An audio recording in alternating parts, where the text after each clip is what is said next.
We're having today another Neo Geo AES. There's quite a few of these coming in now, and this one's coming again for pretty much every single upgrade possible. It's getting the full recap, the uni BIOS, heat sinks on everything, clean RGB mods, the works. So this is the customer's console. This is my game that we'll test on. And let's start a game on these Neo Geos, because I've got quite a few myself.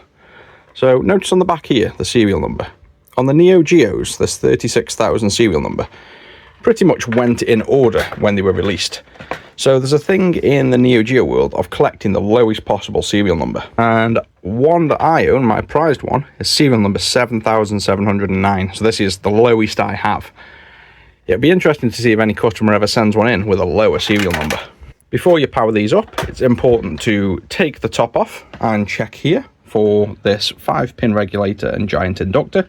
If so, you can safely use a 9-volt power supply, so similar to a Game Gear, a Mega Drive. You'll have a 5.5mm jack, and you're looking for the circle on the outside on the graphic to be positive. If you don't have this inductor, do not apply 9 volts, you'll blow the entire console up. So with that checked, let's just try our King of Fighters special. And these are the cartridges, absolutely massive. Connect them up, and let's just turn on and make sure this works. So we know we have a good system. I'll just quickly play the game for a few minutes, and then we'll get into doing the mods.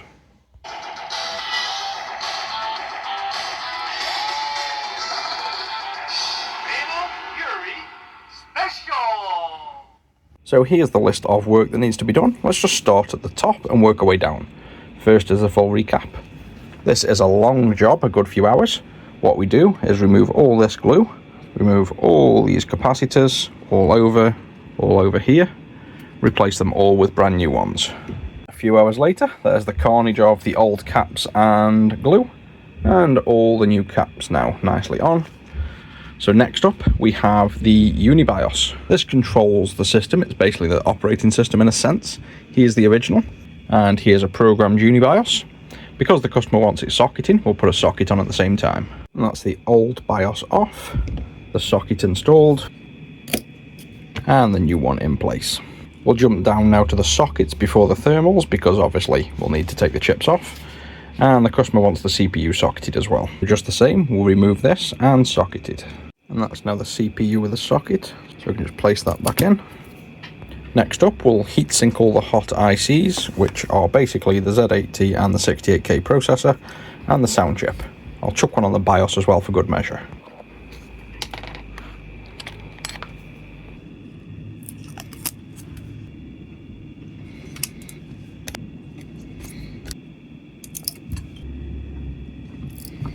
That's all the heat sinks on.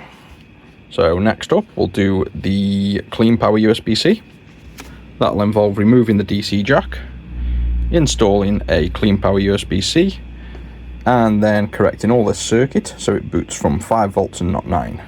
So that's the USB-C physically installed, wired into the original input. We've removed the inductor coil to separate the new 5-volt rail, removed the diode that powers the regulator, bridged the old 9 volts straight to the 5 volts, now it's a 5-volt rail. And you can see it's all connected there as well. We'll return the two components to the customer, so they've still got their original parts. And now we've done quite a lot of work. Let's just confirm we can now run it off USB-C power, and there's no issues. So turn on. There we go, so everything's still good. And the last step now is just to do the RGB cleanup, making the IRE levels correct, and removing any artifacts. And all the guides to jail bar fixes, altering the voltage levels as needed, and doing all these fixes is free information I've got on the wiki. Turned on with no gaming gives us a nice white screen to calibrate. And if we probe, say, the green pin here, you can see we have 0.6 volts, and it should be 0.7 volts when connected to a receiver. So we need to correct that by changing this bank of resistors here. And now with those changed, we're on the white screen.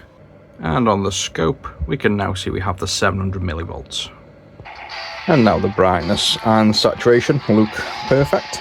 Don't know whether you can actually tell on the camera, but that's now all correct. And that's all the work complete. Time to just reassemble and give this one final test. And there's the finished USBC connector. I'll just use the Neo Geo CD controller for now. Let's turn on. And let's have a quick go with this.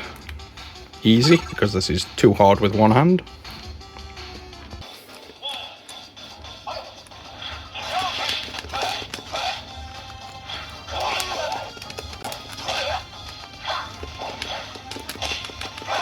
And still can't win with one hand on easy.